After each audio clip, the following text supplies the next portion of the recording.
There are many options for saving for your child's or grandchild's education than just a savings account. Coming up on today's edition of Money in Your Pocket, Granville Colvin from Edward Jones in Charleston will be here to talk about the plans available to parents and grandparents for college savings, such as the 529 plan, bonds, and investments. We'll learn about the pros and cons of each, as well as how and when to get started. That's all coming up on this edition of Money in Your Pocket.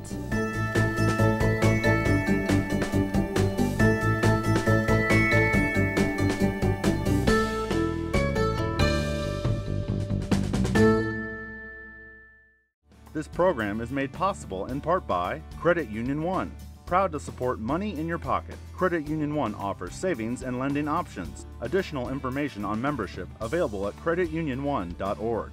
Loans subject to approval. Accounts are insured up to $250,000. By members' choice, this institution is not federally insured.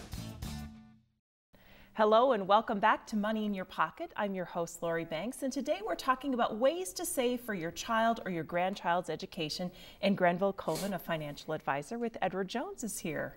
Thanks for coming by. Thanks for having me. I appreciate it. Tell us just a little bit about your professional background. Yeah, I'm from Paris, Illinois, and that's not part of my professional background, but born and raised in Paris. I graduated Eastern in 2001. Since then, I was in Charlotte, North Carolina, working for a company in Brooklyn, New York. Then was out in Denver, Colorado, working for a company, back to Illinois in 2003, and I've been back here in Charleston for the last couple years. All right. So how much of your day-to-day business is talking with clients about saving money for higher education? Yeah, a good amount of time. Probably the most important thing we talk about is your personal savings for retirement, but closely following that would be savings for higher education. And is it just parents, or are you seeing grandparents do this as well? Yeah, we have a big part of our clientele is grandparents and aunt and uncles dealing with grandkids and family members trying to help them save for higher education. All right, so we're going to get into the actual what options are available, but when should people really start thinking about this? Is it when their child is born, or when they're getting to be more middle school and they start talking about going away to college? Yeah, and that presents an interesting question. So I would tell you most of the time it's as soon as possible, but not everyone is going to go to college. So first and foremost, that's typically how our day meets. When we have a meeting, if you're my client, we're going to sit down and talk about the kind of goals and what you want to accomplish. But the sooner the better is the answer I would give. And talk a little bit about how you have people coming in rather than buying, the granddaughter, more toys. Some other options, instead of buying kids more toys, you can put it towards college education. For sure. Specifically, Illinois' college saving plan, their 529 plan is called Bright Directions. So I do encourage grandparents, aunt and uncles, instead of buying another toy or the 50th toy, that we can give them cards specifically with their grandkid's name on it. So a birthday or Christmas, Valentine's Day comes around, they can put 50 or 100 bucks in versus contributing to the toy pile. Yeah, because we all know kids have plenty of toys, especially when they get to be the second and third kid, they get all the hand-me-downs from the first kid. I have a 5-month-old, so I know how the toys can pile up quickly. I think we've talked to other financial advisors. They always talk about, you need to find a balance between one of our financial advisors has been on the show, Dr. Patrick Locke, says save for yourself first and then your child's education second. Do you see people tending to want to do the reverse, like I need to save for that education, I'll put my retirement plans, on the back burner? No, first of all, I would agree with him 100%. You got to have a good balance, but you have to take care of yourself first. I know that might sound a little selfish, but your retirement should be, the forefront of your mind. But then planning for the college education is also important if you believe that's the route your kid or kids are going to go. I don't typically have anyone that comes in unless it's a grandparent that's already very comfortable in retirement, and we're maybe looking at some estate tax considerations or maybe how to save them money on taxes, and then that's when they would implement a college strategy. But most of the time, no, it's always your personal retirement first. All right, so let's get into the nuts and bolts of say I come in, I want to start saving for my child's education. First, you got to get some idea of what that college is going to cost. And, maybe if your child's only 5, how do you figure out what college is going to cost, another 15 years down the road? Yeah, I printed off a couple things here this morning. And just for some easy numbers, private college, if you were to enroll 2015 in a private college, your projected 4-year average tuition today would be $134,000. So in in 2033, that number jumps to $323,000. And again, that's for a private 4-year tuition. Okay. Public in-state universities, something like Eastern, your average over 4 years is going to be around $40,000 today. And then, in 2033, just shy of $95,000. Okay. So there again, that's why it's so important to get a head start on something like that if you do believe that's the route your kids are going to take. Okay, so you've got some numbers to start with, and some of it looks pretty big, but like you said, if you start early, it grows, and it certainly grows faster than just throwing coins in a piggy bank. Doing it this way builds the money faster. So let's go through the different options that people have, and you mentioned one called Bright Directions. Let's start with that.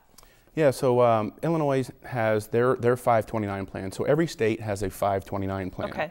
So why would you contribute to the state of Illinois' 529 plan versus the state of Indiana?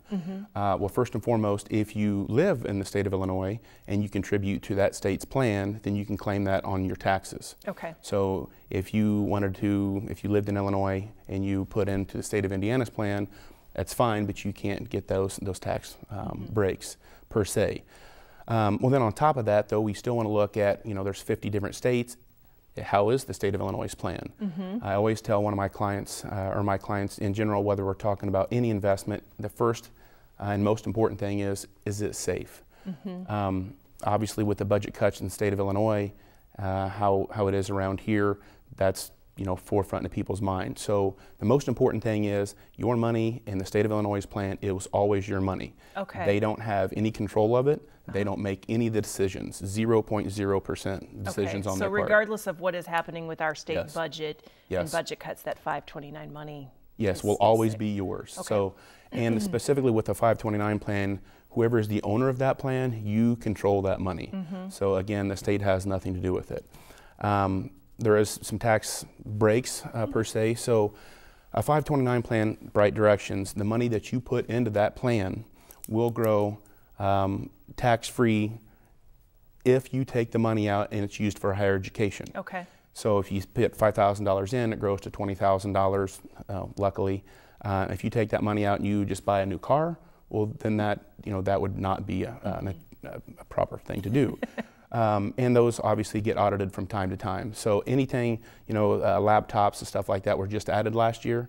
It's room and board, anything used for higher education, that money comes out tax-free. Okay. So that's why someone would put money in a college plan versus just an individual plan that maybe you and I would have. Okay. So when you say, how does the Bright Directions work? You had said something, is it like coupons or you had mentioned earlier something about cards. Yeah, so we fill out some paperwork, and typically one of the parents is the owner, the other parent is the co-owner, and then the child is the beneficiary. So we get that all sent into Bright Directions. It's in the person's name, the child's name, and whoever contributes to it, like we talked about, grandma, grandpa, mom, and dad, or the rest of the family, that money goes tax-free. When you go to school, whoever would call me and say, hey, we need some money for room and board, at that time we would cut a check and get it paid for. So like when you're putting that money in, is it being invested in the stock market, mutual funds? Yeah, good question. So there are several different things, specifically with Bright Directions. You can choose like an age-based portfolio. So if your kid is 0 years to 5 years, 5 to 9, 9 to 14 and older, you can do it that way. There's also a way where if you were comfortable doing your own mutual fund picking, there are several different mutual funds you can choose from and go that route as well. So it's very similar to your IRA or Roth, where you can be more aggressive or more conservative, and or have someone like you pick or pick yourself. Yeah, I tell folks all the time, come in, sit down. I want it to be as easy as it should be. I don't want to be intimidating to someone, and it's important to sit down, go over your goals, and pick the right things according to what plan you're looking at. Okay, so when you just say 529, there are other. Each state has a 529 plan? Yeah, it's just a generic term for a college savings plan. Why is it called 529? Do you know? That's a great question. I don't know. We'll just call it the 529. Right. So do you, when your child then taps into that money, do you have to keep those records so then at tax time you have the appropriate records to go along with those expenses? Yeah, and then again, if you were ever to be audited, we would definitely want to show what this money was used for, not for the new Cadillac sitting in the driveway. So be careful about what you use that Absolutely. for. All right, so is there anything else we need to know about 529s before we go down to custodial accounts? No, other than typically that is by far the most popular college savings plan that I deal with specifically. Okay, so the next one on my list was custodial accounts. What is that? Yeah, so a custodial account, same thing, it can be used for, custodial account, it would be, you put it in the child's name. So again, why is a custodial account, what's the difference in it? The problem with, not necessarily the problem, but some of my clients have a problem with that, meaning at the age of majority, in the state of Illinois it's 18, that money is instantly turned over to the child. So if you've saved, 25, 50, 100 grand at age 18, your child or grandchild gets that. We're hoping they make the right decisions. So that is the one drawback that my clients bring it to me. With the 529 plan, it's always in your name or your spouse's name. So you have some control over that. Very much so. Okay, so what's a Coverdale savings account? Yeah, so a Coverdale savings account, is it's like a 529 account, but there are limitations to how much that you can put in that per year, which is $2,000. Okay. So back to the 529 plan, that money has to be used for a higher education. A Coverdale account, you can start it, and it can be used for K through 12. So if you want a private kindergarten, a private junior high or something like that, that money can be used towards that. But again, the major drawback from the Coverdale is there are limitations, which is $2,000 per year. We didn't at the 529. Is there a cap on how much you can put in? There are not limits. Okay. Well, I shouldn't say that because they're generous contribution limits. One thing, and the most important thing I always talk to my clients about the 529 plan is to get the most tax benefit, we can only put $20,000 in per year if you're married filing jointly. Okay. So again, if tax considerations aren't a big deal, grandma and grandpa could put a couple $100 grand in per child per year. You have a 5-year set block, you can do that. So there's just a lot of different moving parts in these plans, and there again, that's why I always tell folks to come in, we'll sit down, go over your goals and find out what's best for you. So like 529, we talked about custodial and Coverdale, those are all being invested in stocks, bonds, mutual funds. Yeah, however we see fit or you see fit. So good old-fashioned savings bonds. Do people still buy savings bonds? Yeah, savings bonds. I don't ever deal with any of those because we're not a bank. But there again, a lot of my older clients, a lot of my farming clients are used to savings bonds. So that's typically maybe how they might go. The major drawback about a savings bond or a zero coupon bond is the rate of return. Right. So if we're saving and we're not making enough money to even cover ourselves for inflation, then we're really not doing a whole lot for our children or grandchildren. So most people are, savings bonds and zero coupon bonds are not really used that often. Well, I know you don't sell them, so. Yeah, and I have obviously friends in the banking industry, and that's just something that typically doesn't happen unless, like I said, it's an older grandparent that's what they're used to, and we see some of them come to fruition, but very rarely do I see people taking them out now for college. Yeah, I've had a savings bond that I won at something like back in 2001. Yeah. I think it might be mature now. I don't know. I just hang on to it. So see the interest rate on that. It's not very big. Right. Personal investments. That was another one. So personal investments. There again, if we haven't planned correctly, maybe somewhere down the road, you're going to have to, if you were going to pay for half or all your child's education, you're going to have to take it out of your personal investments. So doing that is, you're going to incur some pretty good tax implications. Okay. That's why, getting back to one of the first questions, when should we start saving? earlier the better. And it's really all about your goal planning. Coming in, how much do you want to pay for? What are our expectations as far as how much it's going to cost? What type of schooling are they interested in? And of course, rate of return. But always in the back burner if it's panic mode and you've got a sizable 401k or an individual account. You can use it for whatever you want, but you're going to pay for it. So just because it's going to education doesn't mean you're going to not have some tax implication for that. For sure. Yeah, so like the 529 account, all of our proceeds, all the interest comes out tax-free for higher education. Okay. Personal investments? It doesn't. So if you, in that 529, you saved $25,000, you're not paying any interest on that. As long as it's used for higher education. That's why it's such a big deal. And you said that's growing in what you can use that for. You can use it for tuition, room and board. Yeah, last year I just got a deal from Bright Directions that starting this year they added like laptops and some computer equipment. Okay. So up until then, you're not supposed to use for a desktop, laptop, and some computer peripherals, but they did add it this year, which is good. So what do you do if your child decides, well, I'm not going to go to college, or God forbid something happens to your child? Yeah, that's a what great happens question. to that money? Great question. So each one of those plans we just talked about have their own little implication as far as that goes. But I always revert back to the 529 plan because that's the most popular one I deal with. So say you had 2 or 3 kids or 2 or 3 grandkids and you had a 529 account for the oldest one.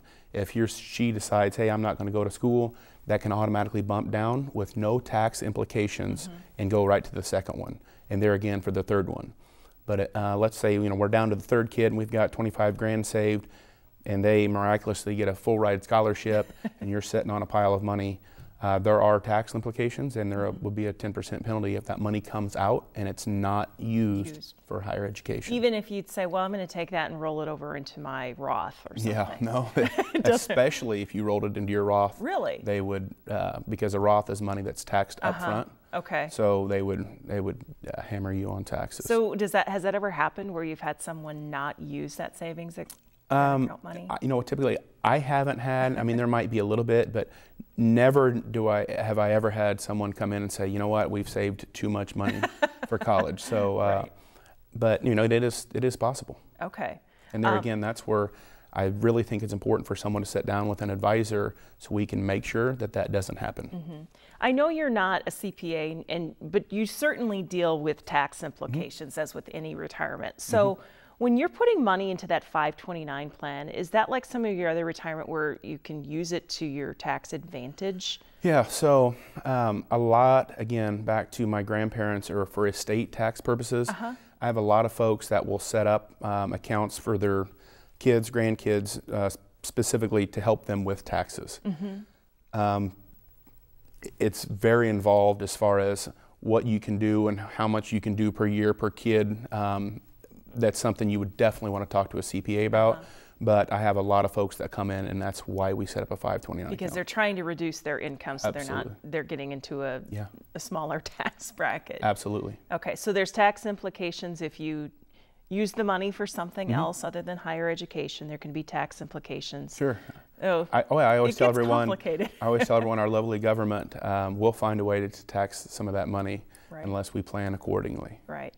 Granville, is this something like a 529 or a custodial? Is that something that you have to do through a professional such as yourself? No, I tell my clients, if you are comfortable with picking your investments and you're, investment savvy, well, if you think you can handle financial future, you absolutely don't need to come to someone like myself or some of the other folks around. My biggest asset I think I help my clients with is to, come in, we talk about what you want. It's your money for your kids. We check in either bi-yearly, yearly, and my job is to help you making those choices, but really more importantly, to be disciplined when we're talking about investing. You might do pretty good 1 year, 2 years by yourself, and you think, okay, I really got this down.